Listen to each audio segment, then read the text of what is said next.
Et puis au sujet de la marche organisée à Kinshasa par le comité laïque de coordination le 31 décembre et 21 janvier dernier, les 19 experts chargés d'enquêter sur les dégâts enregistrés lors de ces manifestations se trouvent déjà à pied d'œuvre. Ces derniers ont entre autres la charge de rapporter aux autorités de la République démocratique du Congo des faits concrets de violation de droits de l'homme, ces événements ayant occasionné la mort de plusieurs personnes. Les détails avec Jean-David Kilolo.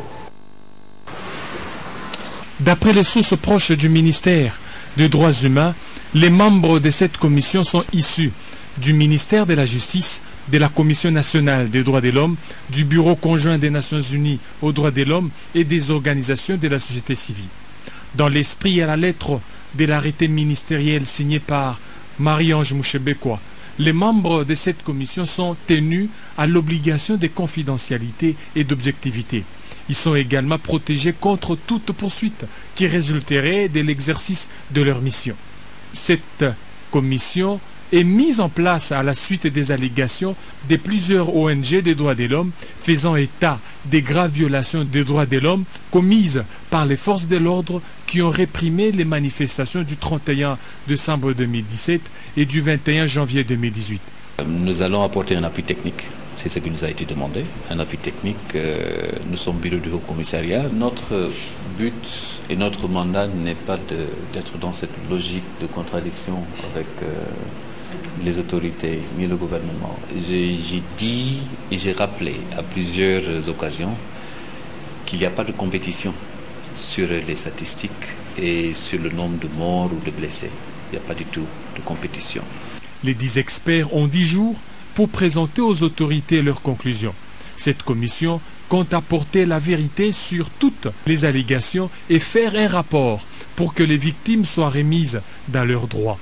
Nous demandons tout simplement à toutes les personnes qui sont intéressées par le travail de la commission, à savoir principalement les victimes et les témoins, de pouvoir s'approcher de la commission. Toutes les dispositions vont être prises et nous essayons d'y veiller vraiment pour qu'il y ait une protection, des garanties de protection, de sécurité soient au moins offertes à toutes les personnes qui vont parler avec les membres de la commission, à la commission, pour fournir toutes les informations utiles en rapport avec son mandat.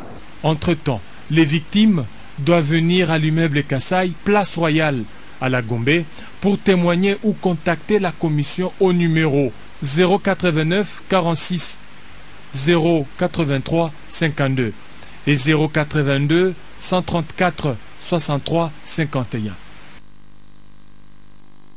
Dorcas Makaya, la jeune fille victime d'une balle au niveau de la bouche et qui, vous le savez, avait été transférée en Afrique du Sud, a-t-elle été abandonnée par le gouvernement de la République démocratique du Congo? C'est en tout cas, c'est la nouvelle et qui alimente actuellement les réseaux sociaux et même les journalistes affirment que la jeune fille est abandonnée à son triste sort. Et pour couper court aux rumeurs, notre rédaction a interrogé la ministre des Droits humains.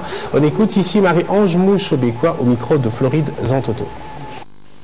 C'est la pure intoxication, manipulation des personnes de mauvaise foi. Dorcas a été évacué en Afrique du Sud par le gouvernement de la République démocratique du Congo afin de lui permettre de bénéficier des soins appropriés. Dorcas Makaya, parce que c'est d'elle qu'il s'agit, a subi une intervention chirurgicale il y a plus de 2 semaines. L'intervention a duré 8 heures. Elle a passé 8 heures dans la salle d'opération. Elle va beaucoup mieux. La convalescence se poursuit. Je ne peux pas vous en dire plus parce que je n'ai pas le droit. C'est à sa famille de vous donner d'autres détails.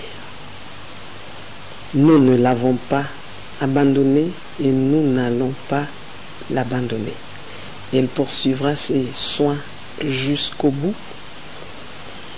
Elle bénéficiera des soins jusqu'au bout.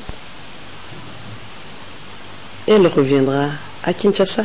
Que Dieu fasse grâce. Elle témoignera un jour. Vous savez, la vérité finira par triompher. Moi, je fais confiance au temps. Seul le temps donnera des vraies réponses sur tout ce qui s'est passé et ce qui se passe. Le plus important, c'est qu'elle aille mieux et qu'elle puisse poursuivre ses études. Deuxième question, Madame la Ministre. À quel niveau se situe aujourd'hui Poursuite du procès Kamwina Sampou, elle de Kinshasa, le tribunal militaire de garnison de Kinshasa, Gombe, a analysé à fond les dossiers des présumés Edouard Nkashama et Jean Kabasele, tous poursuivis pour participation dans un mouvement insurrectionnel, attaque aux différents lieux de détention ayant causé des invasions massives des détenus avec assassinats et forts troubles de l'ordre public dans la ville de Kinshasa. Suivez. Le procès de ce jeudi s'est ouvert par la comparution d'Edouard Nkashama, agent de sécurité d'un politicien délimité. Sa comparution a fait appel à Mazanga Mazarin, secrétaire national, et Paul Mukengedi Cordon-Paul, tous membres du même mouvement politique et figurant sur la liste du major Kaseke, tombé devant la prison de Makala, et la liste est figurée dans sa poche, lui qui est l'enrôleur des Kamwina Sampou, franche de Kinshasa. Mazanga Mazarin, Nambuka Tapa et Chimanga sont revenus sur Edo Nkashama comme pion majeur des dites opérations. Quelqu'un est à Paris pour venir faire ces déclarations. Bon, nous ne savons jusqu'ici, est-ce que s'était-il constitué partie civile? Est-ce qu'il est à Paris comme renseignant? Ça également, ce sont des questions de droit. Mais est-il qu'il a pointé du doigt quelqu'un ou parmi les prévenus? On ne peut pas s'arrêter là.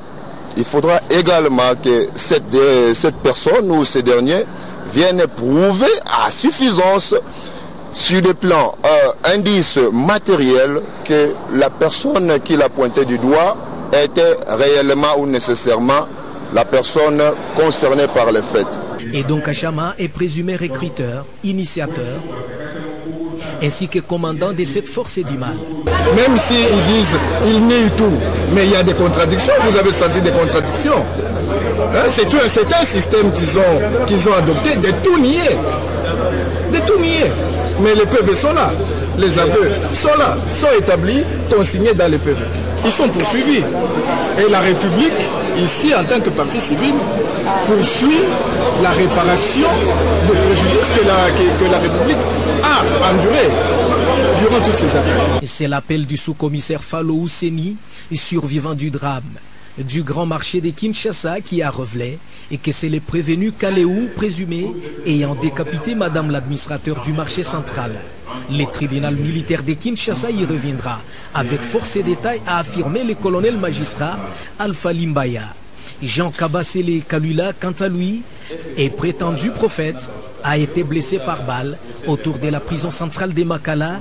Il figure également à la liste du major Kaseke et celle des participants dans différentes réunions d'avant-attaque à Kinshasa. La poursuite du procès, et c'est au mardi 13 février 2018. On va changer de chapitre pour parler de la présence de plusieurs troupeaux de vaches dans la province du Kwango. Le collectif des députés issus de cette province dénonce l'installation illégale des éleveurs armés non autrement identifiés qui inquiètent, selon ces députés, la population de cette contrée. Il s'agit au total de 4 troupeaux répartis dans différents coins de la dite province. Pour plus de lumière à ce sujet, le collectif exige une enquête parlementaire dans le meilleur délai. Le collectif de députés du Kwango est informé de la présence de plusieurs troupeaux de vaches sur le sol de sa province, accompagnés par les éleveurs non autrement identifiés et qui seraient armés. Les informations à notre possession font état de 4 troupeaux répartis comme suit. Le premier troupeau de 300 vaches en provenance de Kalemi et qui appartiendrait à un certain monsieur Biamungu Billy Nehemi est installé au groupement Baringa. le second troupeau de 150 vaches en provenance de Congolo et qui appartiendrait à un certain monsieur Rwamuko Freddy, installé à Kabwanga dans le groupement Kichongo, secteur de Bukanga-Lonzo.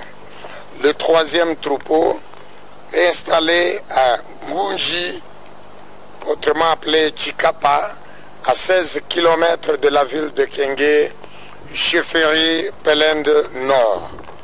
Et le quatrième troupeau se trouvant à la ferme de M. Ngolo, dans le village de Kakinga, à Bukanga-Lonzo.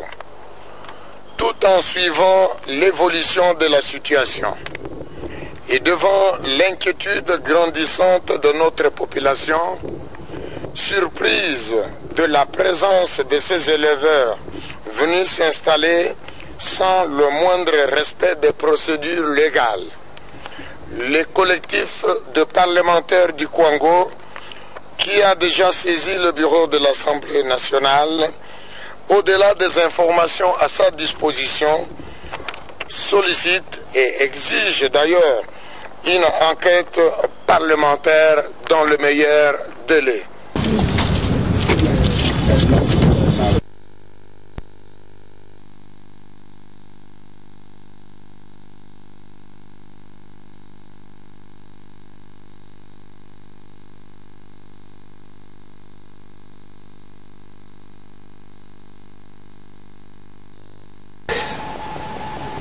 Petit souci technique, ça arrive. Et puis on va prendre cette visite de travail du vice-premier ministre, ministre des Affaires étrangères.